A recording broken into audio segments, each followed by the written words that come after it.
Hey everybody, welcome back to the channel. Today's video is just going to be a short video on the follow-up to the 24-hour build I did this past weekend. I built the Revell of Germany 1971 Oldsmobile 442. If you remember, a couple weeks ago I did an open box kit review of it, and I mentioned in the video that I was going to be using that as my subject for the 24-hour build. So like I said, this past weekend we did the 24-hour build. Started at noon on Saturday and went to noon on Sunday. I actually ran over about a half hour. I probably could have got it finished in that 24-hour period, but there towards the end I just didn't want to rush a couple things just to get it done, so I went on and stretched it out. So like I said, it ran over about a half hour, which is really not bad. The overall build itself ended up being not too bad for a 24-hour build.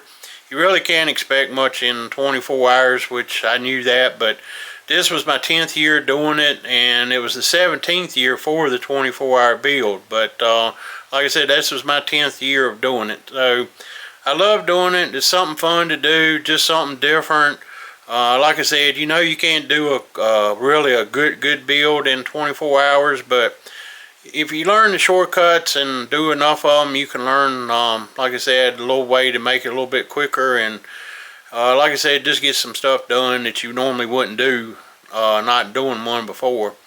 So anyway, with that, let's take a look at it. I'm going to have a video, just a short video coming up, showing the overall build, how it turned out, talk about a few things about it while I was building it. And then it'll be just a few short still pictures that I was taking during the 24-hour period to show you the progress of it that I was posting on Facebook, where everything's done for the build. So anyway, with that, let's take a look at it.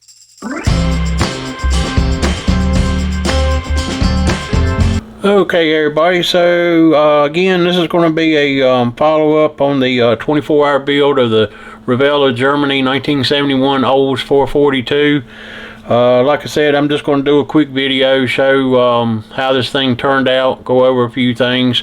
Of course, the hood itself, pretty much self-explanatory, not much to it. Other than just, of course, sanding out them push pin marks on the bottom like all the hoods have. That just took a little while, and then of course we got the two decals on the top, so not much to that. Again, the car itself actually went together pretty good. It's a fairly new kit. It's just only been out a few months. This has the 442, like I said, option on it. Of course, you get the decals down the side. It actually, believe it or not, is 17 decals to do the body. You've got 3 on each side for the black stripe. If you do the turn signals and rear marker lights, that's 2 on each side. Normally I would paint those the clear red and clear orange, but I just went on and done the decals. And then there's the 442 logo, and then the W30 logo on the black stripe, and across the back is 2 decals to make the black stripe plus the 442. So by the time you do all the decals on the body, it actually turned out to be 17 decals. I wasn't expecting it to be that many decals. It's right many to have to do for a 24-hour build, but anyway, we got it done. So, of course, got the bare metal foil around the front and rear windshield and rear window.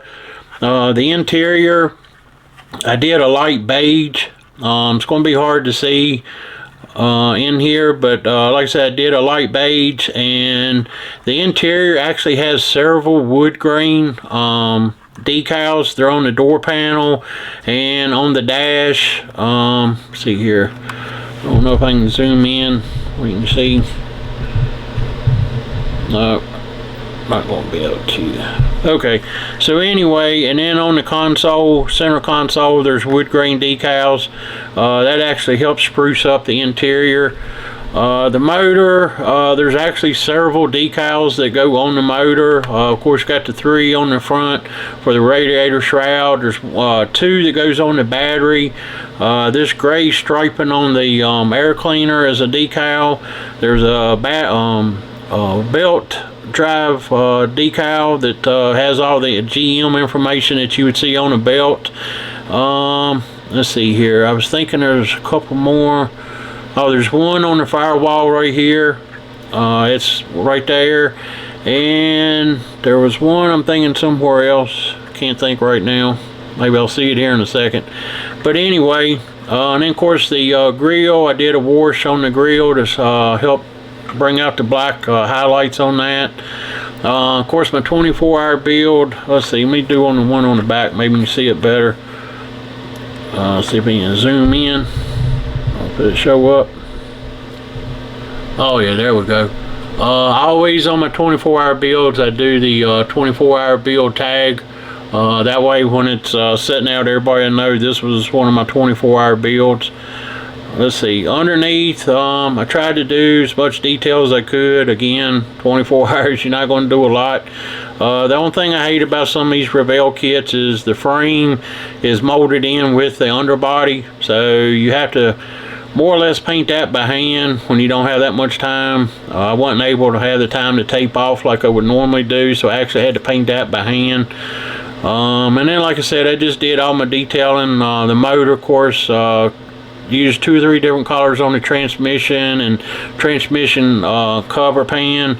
The oil filter actually has an AC Delco decal on it. I don't know if you can see it right there. And of course I used the Oldsmobile blue. It was MCW's paint for the engine. And then just tried to do different colors on the sway bars and the steering columns and steering bars and so forth. And let's see, the decals on the tires, these weren't raised letter on the tires. They were slick side, and they just had the decals for the Firestone wide oval. So those are decals. And of course, had to paint the I painted the black down in the back part of the wheel, and had to re-outline the center cutouts on the wheel. And some of the guys are painting them to be yellow. I'm not sure if it's supposed to be yellow or black. The reference pictures I seen, it was like a black or a dark gray in the back of the wheel, so that's what I went with. If it's not correct, it really doesn't matter to me. I'm just trying to make what makes me happy. And other than that, it was pretty much a simple build. Got a fairly good paint job on it.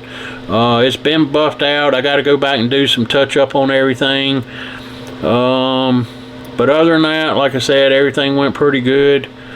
So with that, I'm gonna have a few still pictures coming up for you to look at. They were taken during the build. It'll just show the progress along the way, different shots as things progressed. And I hope you enjoyed the video. I appreciate all the subs I'm getting, and I thank you. And with that, let's look at the steels, and we'll see you next time.